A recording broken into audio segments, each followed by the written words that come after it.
L Ramesh Babu గారు, yes Usha గారు వీరు బెంగళూరు నుంచి వచ్చారు. ఎందుకు బెంగళూరు నుంచి విజయవాడ వచ్చారు అంటే భర్త వయసు 37 సంవత్సరాలు, భార్య వయసు 35 సంవత్సరాలు, పెళ్ళయి దాదాపు 10 ఏళ్ళు అయిపోయింది. మరి అక్కడంతా కూడా చాలా చోట్ల హాస్పిటల్లో చూపిస్తే వాళ్ళు చెప్పింది ఏంటంటే ఒవేరియన్ సిస్ట్ ఉందన్నారు 2018లోనే. మరి దానికి సంబంధించి ఆపరేషన్ చేయాలన్నారు. అట్లాగే మరి కాంప్లెక్స్ సిస్ట్ ఉందన్నారు. అట్లాగే ఆ సిస్టును మరి ఆపరేషన్ చేసి తీయాలని, పీసీఓడి కూడా ఉంది, దాన్ని కూడా మరి డ్రిల్లింగ్ చేయాలని చెప్పి అక్కడ ఆపరేషన్ చేశారు. అవి తొలగించారు. ఎప్పుడో 2019లోనే ప్రెగ్నెన్సీ రాకపోతే క్రోమోజోముల టెస్టులు కూడా చేశారు. అంటే ఈయన మగవాడా ఆవిడ ఆడదా అని కూడా పెద్ద డౌట్లు వచ్చినాయి. అవి కూడా చేశారు. సాధించింది ఏమీ లేదు. పీసీఓడికి ఆపరేషన్ చేశారు 2018లోనే, ఫలితం లేదు. ఓవరీ సిస్ట్ ఉంది, కాంప్లెక్స్ సిస్ట్ ఉంది, ఒవేరియన్ సిస్ట్ ఉందని ఆపరేషన్ చేశారు, ఫలితం లేదు. చివరికి మరి ఏం చేయాలి అంటే వాళ్ళు రకరకాలుగా చెప్పుకొచ్చారు. కానీ విచిత్రం ఏంటంటే వీళ్ళకి ప్రెగ్నెన్సీ 2018లో ఒకసారి వచ్చింది, పోయింది. 2018లో మళ్ళా ఇంకొకసారి వచ్చింది, పోయింది. 2021లో ఒకసారి వచ్చింది, పోయింది. రావడం పోవడం, మరి నిలబెట్టలా. అప్పుడు రాలేదు, ఇప్పుడు నిలబట్టలేదు. ఏం జరుగుతుంది మా ఒంట్లో? ఎందుకు మాకు ప్రెగ్నెన్సీ రావటం లేదు? ఇప్పుడు గత 5 సంవత్సరాల నుంచి అసలు ప్రెగ్నెన్సీ రావటం లేదు. ఎవరిని అడిగినా ఐయుఐకి వెళ్ళండి, ఐవీఎఫ్కి వెళ్ళండి, డోనార్కి వెళ్ళండి మరి అని చెప్పడమే తప్ప ప్రెగ్నెన్సీ ఎందుకు రావటం లేదు, న్యాచురల్గా ప్రెగ్నెన్సీ తెచ్చుకునే మార్గాల గురించి చెప్పే ఆలోచన చేయట్లా. చివరికి వాళ్ళు మన వీడియో చూసి మన దగ్గరికి వచ్చి, మన దగ్గర ఎన్నాళ్ళలో ప్రెగ్నెన్సీ పొందారు సార్? సార్ వచ్చి వ్యాక్సిన్ వేసుకున్నాం సార్. వ్యాక్సిన్ వేసుకున్న 10 రోజులు కన్ఫర్మ్. వ్యాక్సిన్తోనే వచ్చింది ప్రెగ్నెన్సీ. 5 సంవత్సరాల నుంచి రాని ప్రెగ్నెన్సీని మనం వ్యాక్సిన్తో తెప్పించేసి, అలాగే ఇప్పుడు ఎన్నో నెల అండి? 3వ నెల. 3వ నెల. మరి నిలబడింది, ప్రెగ్నెన్సీని నిలబెట్టాం.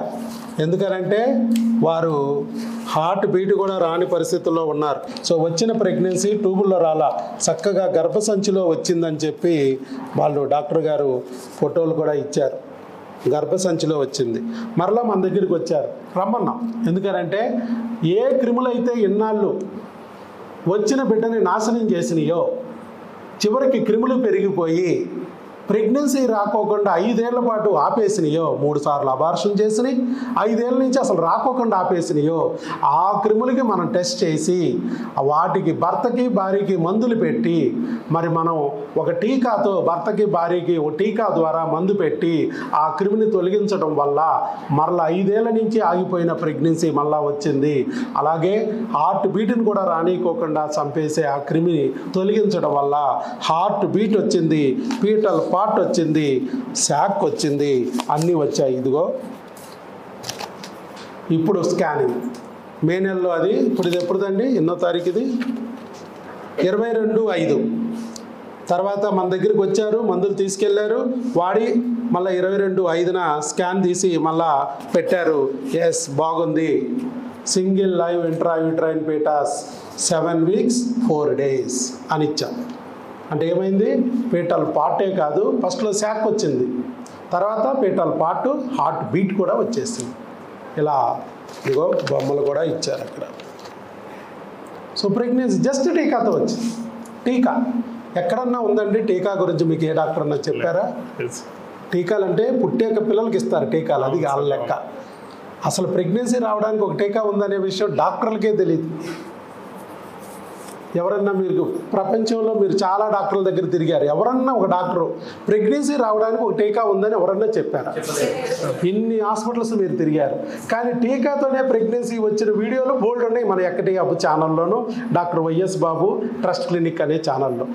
ఐవీఎఫ్లకు వెళ్ళి ఫెయిల్ అయ్యి, ఆపరేషన్లు చేయించుకుని ఫెయిల్ అయ్యి, 50-60 లక్షలు ఖర్చు పెట్టి, చివరికి బయట డోనార్లు సరుగేటుకి వెళ్ళి కూడా ప్రెగ్నెన్సీ రాక, ఒకవేళ వచ్చినా ఈ నిలబడక ఇబ్బంది పడుతున్న వాళ్ళకి మన దగ్గరికి వచ్చాక జస్ట్ టీకాతో ప్రెగ్నెన్సీలు తెప్పించాం.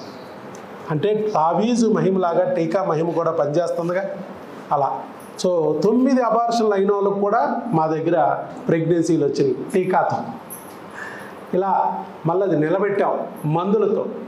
మరి మీరు బెంగళూరు నుంచి ఎందుకు రమ్మన్నాను సార్ నేను? మెడిసిన్ తీసుకునే వెళ్ళాలి మీరు, అవును. వేరే రండి అని చెప్పారు సార్, దానికోసమే సార్.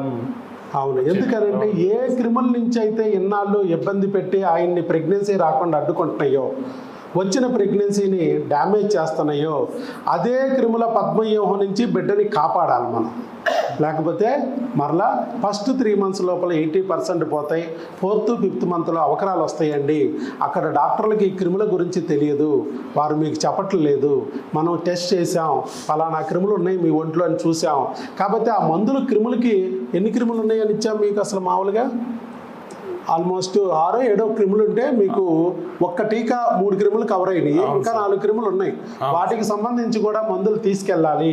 ఎందుకంటే క్రిమి ఉంది, దాని చుట్టూ బిడ్డ మరి రక్షణ కంచిలాగా ఏర్పాటు చేయాలి, లేదా క్రిమి బిడ్డని దాడి చేస్తుంది, అబార్షన్ చేస్తుంది, లేదా అవకరాలైనా కలిగిస్తుంది. కాబట్టి భార్య రాలేకపోయినా భర్త వచ్చే మందులు తీసుకెళ్ళమన్నాం.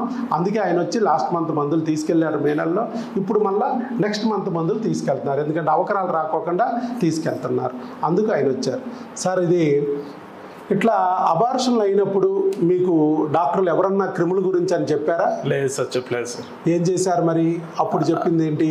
అప్పుడు ఇలా ట్రై చేయండి, అలా అట్లా ట్రై చేయండి అని చెప్పారు, కానీ టీకా గురించి క్రిముల గురించి అయితే ఎవరు చెప్పలేదు. ఇట్లా క్రిముల వల్ల పోతాయి, బిడ్డలు నిలబడవు అనే విషయం చెప్పలేదు సార్. నేను చెప్పాను మీకు, అలాగే ఇలాగే వీడియో చూసి మా భార్య గారు అవగాహన పొంది ఎన్నో రోజుల నుంచి రావాలని ప్రయత్నం చేసి లాంగ్ ఉండడం వల్ల టైం సరిపోక లాస్ట్ ఏప్రిల్ మంత్ లో 27 రావడం జరిగింది. అవును, ఏప్రిల్ 27 వచ్చారు, మే 9 కల్లా టక్కనే ప్రెగ్నెన్సీ వచ్చింది, జూన్ కల్లా ఇప్పుడు 7వ వారంలోకి, ఇప్పుడు 9వ వారం ఏమయ్యి ఉంటుంది, మేలో కదా చేశారు మీరు 7వ వారం. సో ఇక్కడ ఇప్పుడు ప్రజెంట్ వచ్చేటప్పటికి బెంగళూరు నుంచి ఇక్కడ వరకు వచ్చారు. చాలా మంది మిమ్మల్ని కొంచెం విచిత్రంగా చూస్తారు. బెంగళూరు నుంచి ఇక్కడ డాక్టర్లు తక్కువనా, నువ్వు అంత దూరం వెళ్తున్నావు విజయవాడ ఏమిటి అని అంటారు. లేదు సార్, మీరు ఇచ్చిన మెడిసిన్ కూడా మీరు డాక్టర్ చూపించమని చెప్పారు కదా సార్, అలా చూపించడం జరిగింది సార్. వాళ్ళు కూడా అవునా మంచి వాడుతున్నారా, మీద వాడండి అని చెప్పారు సార్. మనం ఇక్కడ మందులు ఇస్తూ భర్తకి ఇచ్చి పంపిస్తాం. భార్యకి స్కానింగ్లు, బ్లడ్ టెస్టులు అక్కడ దగ్గరలో బెంగళూరులోనే వాళ్ళకి లోకల్గా వాళ్ళ ఫ్యామిలీ డాక్టర్ దగ్గర చూపించుకోమంటాం. టెస్టులన్నీ అక్కడ చేయించుకుని భర్త రిపోర్ట్స్ తీసుకొస్తే భర్తకి మందులు ఇస్తాం. ఆ మందుల్ని వాళ్ళ ఫ్యామిలీ డాక్టర్కి చూపించుకోమంటాం. ఆ మందులు చూపించి ఒకవేళ మధ్యలో జ్వరాలు, దగ్గులు, తుమ్ములు వస్తే మనం ఇచ్చిన మందులు కాకుండా అదనంగా ఏమన్నా అవసరమైతే ఆ డాక్టర్ గారి సమక్షంలో అవి కూడా తీసుకోండి అంటాం. ఇంకా అంతకీ డౌట్ ఏమన్నా వస్తే మాకు ఫోన్ చేసి, మాకు టెలికాలర్లకి కాల్ చేసి ఇన్ఫామ్ చేయమంటాం. 10 to 5 365 రోజులు ఒక ఫోన్ కాల్ దూరంలోనే అందుబాటులో ఉంటామని చెప్తాం. డాక్టర్కి అక్కడ పర్యవేక్షణ చేయించుకుంటూ మన మందులు వాడమంటాం. అది కూడా 5 నెలలే. ఫస్ట్ 3 months అబార్షన్ అవ్వకుండా, 4th 5th month అవకరాలు రాకోకుండా, ఆ తర్వాత అక్కడే వాడుకోండి, అక్కడే డెలివరీ అవ్వండి అని చెప్తాం. మరి చాలా 5 ఏళ్ల పాటు మీకు ప్రెగ్నెన్సీ రాని పరిస్థితి వచ్చినప్పుడు ఒక టీకాతో రావడం అనేది మీకు కూడా చిత్రంగాను విచిత్రంగాను అనిపించదు? ఖచ్చితంగా సార్, ఆశ్చర్యంగానే అవును భావిస్తాను. ఇంకా మా బావగారికి స్నేహితులు కూడా వాళ్ళు కూడా రావాలనుకుంటున్నారు సార్. సమయం చెప్తారు కదా సార్, దేవుని ఆశీస్సులు ఉంటే వాళ్ళే నడిపిస్తారని వాళ్ళు వస్తారు సార్ ఖచ్చితంగా. సో పెళ్ళి అయ్యి 10 ఏళ్ళు అయిపోయింది, కానీ ఫస్ట్లో ప్రెగ్నెన్సీలు వచ్చాయి, పోయాయి. ఎందుకు పోయాయో తెలీదు. అది అలాగే తర్వాత అసలు ప్రెగ్నెన్సీ రాని పరిస్థితి వచ్చింది. అలాంటిది ఇక్కడికి వచ్చారు, చక్కగా భగవంతుడు చూపించిన దారైన ఒక వీడియో చూసి ఇక్కడికి రావడం, వచ్చి ఆ క్రిమిని గుర్తించి, మన క్రిముల కాన్సెప్ట్ ద్వారా క్రిమిని గుర్తించి భార్యాభర్తలు ఆ టీకా వేయించుకోవడం, మళ్ళా ప్రెగ్నెన్సీ తెచ్చుకోవడం, ఆ క్రిములకి సంబంధించి మందులు వాడుకుంటూ భార్యకి వాడిస్తూ ఆ బిడ్డని కాపాడటం జరుగుతుంది. ఇదే డాక్టర్ వైఎస్ బాబు మ్యాజిక్ ఫార్ములా. ఎంతో మందికి చేసింది, ఇలాగే మీకు కూడా చేసింది సార్. ఇలాగే మీ ఆవిడ ఇందాక నాకు బుక్ ఇవ్వలేదన్నారు, ఈ బుక్ తీసుకెళ్ళండి. గర్భిణీ స్త్రీ ఆహారము ఆరోగ్యం. Thank you sir. శీఘ్రమేవ సుపుత్ర సుపుత్రిక ప్రాప్తిరస్తు.